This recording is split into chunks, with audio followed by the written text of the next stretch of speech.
Hi hello नमस्कार, तुमचं माझ्या चॅनलवरती स्वागत आहे।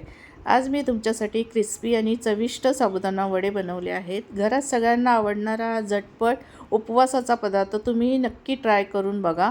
या शॉर्ट व्हिडिओमध्ये मी फक्त झलक दाखवली आहे, पण परफेक्ट वडे कसे बनवायचे, साबुदाणा कसा भिजवायचा आणि वडे तळताना कोणत्या छोट्या टिप्स लक्षात ठेवायच्या, हे सगळं मी पूर्णपणे फुल व्हिडिओमध्ये दाखवलं आहे।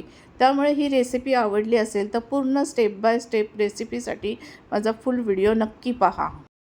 आपण मराठीमध्ये विविध पदार्थ बघतो। लोकांच्या मते मराठी माणूस पुढे जाऊ शकत नाही, तर ते तुमच्या मदतीने आपण खोटं ठरवू। ह्या व्हिडिओची लिंक मी डिस्क्रिप्शन बॉक्समध्ये दिली आहे। तुमचा प्रतिसाद माझ्यासोबत राहू द्या। व्हिडिओला लाईक करा, चॅनलला सबस्क्राईब करा आणि शेअर करा, कमेंट करा। हे साबुदाणे वडे तुम्हाला नक्कीच आवडतील। तुम्ही जाऊन माझ्या फुल व्हिडिओमध्ये वॉच करू शकता।